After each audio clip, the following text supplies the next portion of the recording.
Professor, you've never been one to believe with the Greeks that a big book is a big evil. But this is a very special big book, one you describe as the book of all your books. And the first book you say you've written self-consciously with an Indian readership in mind. Yes. And I was wondering if you could speak to what went into the making of the book of your books. Well, it's the book of my books because it goes back to when I first started writing, really to my old days in England, my old Oxford DPhil. And so the earliest essays in this book were 40 years ago, and the most recent ones haven't been published yet. They're just published here. So it really spans my whole intellectual life as someone writing about Hinduism. I didn't think it was going to be this big, but it just got bigger and bigger and bigger, and I cut many things out, but it really has the main things I wanted to say when I look back over all those years, the things that I cared most about, things I kept coming back to. I was surprised as reading through these essays for the first time in my life, reading through all of my old essays, that there were themes that I came back to. I didn't exactly repeat myself. I circled around in a different way and said something differently, or got it better the second time, or tried to get it better the third time. So it really is a continuous period of thinking of certain themes over and over again, and it really covers the same period in which I wrote all my books. The essays in this book are not in the books that I published. I left out all those essays that eventually went into the books I published. So these are things outside the books, but it makes a separate book of all the main themes of my intellectual life. In your intro to this book on Hinduism, you describe yourself as not being a real Sanskritist. In fact, you say that a real Sanskritist could be distinguished by those people who get up and walk out of a room when you enter it. But I was wondering, I mean, it's true. To be said, it actually did happen on some occasions. So what was it like when you started out in the study of Hinduism to urge all of us students of Hinduism not to focus on the language of the gods as a Swiss Army knife of sorts and to worry about its internal machinery, but to focus on the stories of the gods in the world of men? What was that like? I mean, your work was the first work to urge the Puranas, the Mahabharata, as being what Hinduism ought to be seen as a collection and history of stories. Well, when I started off as a Sanskritist, I wasn't interested in the things I was supposed to be interested in, and I wasn't interested in Panini, and I wasn't interested in Kavya really either. Those are the two sort of respectable things, and my old Sanskrit professor, Dan Ingalls, was very much interested in Panini and Nyaya, and I have not a philosophical bone in my body, so I wasn't also interested in Vedanta. So all the things that you were supposed to like, I just wasn't good at or particularly interested in, but I loved the stories. I loved the stories. I shocked poor Professor Ingalls by comparing Kalidasa's Kumarasambhavam with the Shiva Purana version of the marriage of Shiva and Parvati, and preferring the Shiva Purana, which is written in really terrible Sanskrit with mistakes. But I loved it. I loved the way it told the story. I thought there was a freshness in the way it told the story. So I just started writing about the Puranas, and the Puranas had been a subject of interest, but only as a kind of pseudo-history, the lists of the dynasties of the kings, which the Puranas really aren't very good at. That's not where you get Indian history. The Puranas are not a good source for history. So it was like doing Pulp Fiction. I mean, it was the common people, the common voice. So I loved those stories. You've not only urged us to take stories seriously, but you've also demonstrated what it is to think with stories. And in particular, I'm thinking of the incredible ear you've cultivated over these many years for the contrapuntal voices of those who are either underrepresented or overlooked or even suppressed in Indic literature in Sanskrit. And I'm here thinking of the way you think with women, with animals, and with those outside or caste, or those suppressed by caste. What has it taken and what does it involve to read stories with that kind of an ear?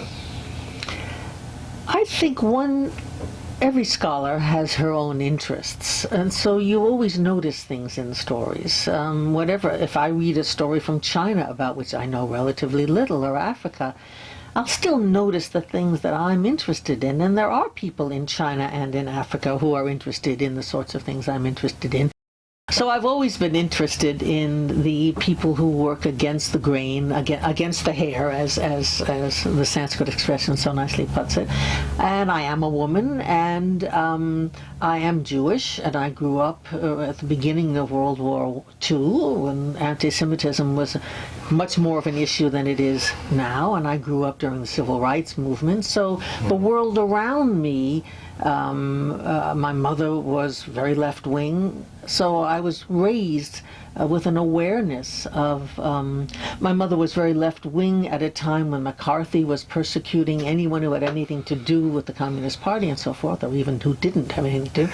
So the world that I grew up in sensitized me to issues of the underdog and of the suppression of human rights and so forth. And my own interests sensitized me to animals and women, because I guess I am both, but anyway, I am a sort of a horse.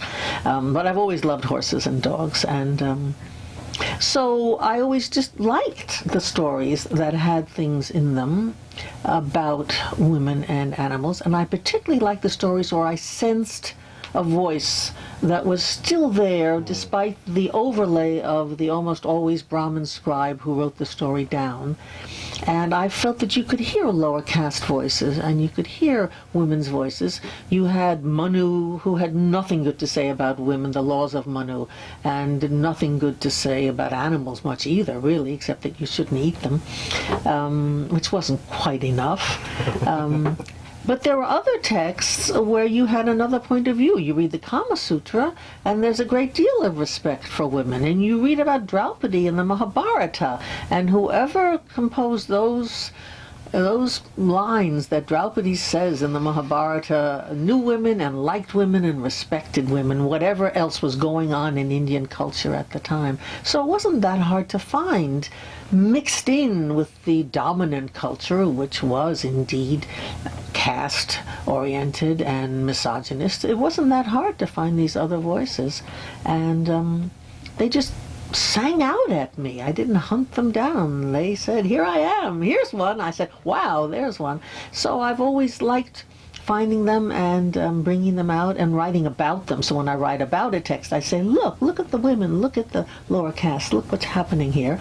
And then when I translate, I try to bring out those voices as well. So the essays in this book really have a lot to say about that persistent theme, even in essays that are not expressly about gender or about animals. The ethical issues come in. The articles on heresy, the essays on heresy, are about how Hinduism looked at people who had radically different views from the views that you get in the Dharma Shastras, and yet these views are recorded. They're there in the text, often with great respect, sometimes satirized, but you can find out what people thought about who did not believe that the Brahmins were wonderful and that the Vedas were the word of God, and who were Hindus. So there's a consistency in that in the book, I think.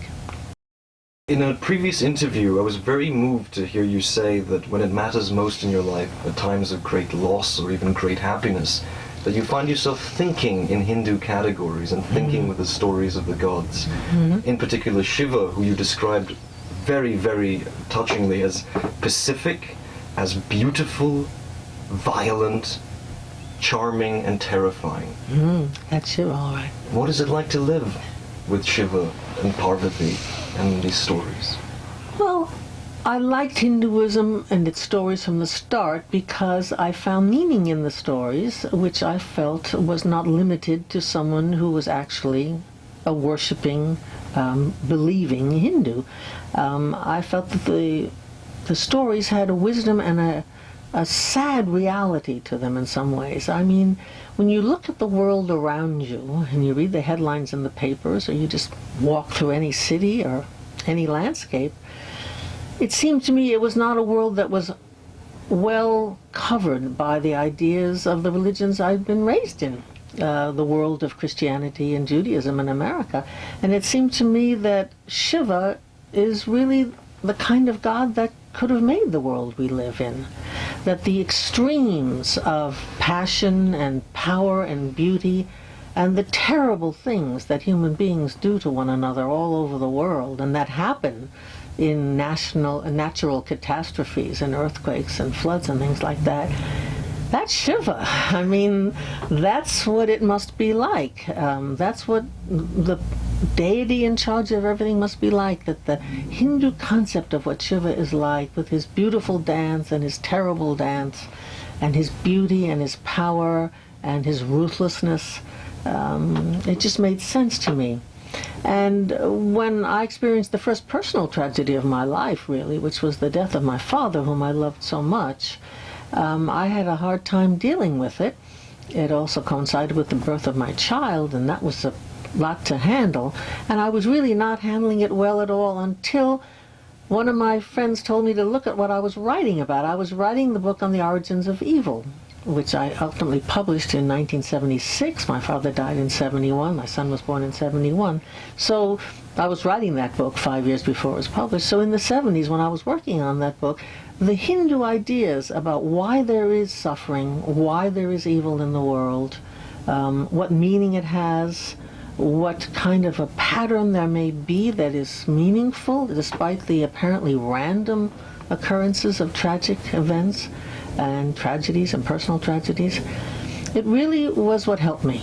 It was what really helped me to make sense of what was happening to me. And I've always felt that the Hindu ideas about karma are very realistic, are very useful in thinking about the consequences of the things you do and the possible ways you can have gotten into the fixes you find yourself in. Karma explains those things better than anything I know. And I also love the ashramas, the idea of the stages of life. And I think of myself now that the last essay in the book actually is the essay on the forest dweller stage, just a short one, about how I feel that what is supposed to go on in the forest dweller stage is exactly what's happening to me now. And how nice it is, what a lovely stage of life it is. When you're still doing things, but things don't matter the way they mattered when you were in the thick of it, when you were growing up and trying to figure out who you were and what you wanted to accomplish in life and all of that, that it's a great pleasure, really, to be done with that, and still not to be in sannyas, which I could never do. I'm just temperamentally not fitted for sannyas. But for vanaprastha, yes. And so so even that sort of made more sense to me than the Western paradigms. And then too, I resonate with the Hindu aesthetic. I just love Hindu temples much better than I ever loved. The most beautiful cathedrals in France never moved me the way that the Meenakshi temples or the Khajuraho temples do, or Kailasanath and Ellora. Those seem to me really, really holy places and beautiful places. And I really love Indian music, particularly the charod. I pronounce it in the Bengali mode because I learned to play it when I was living in Calcutta.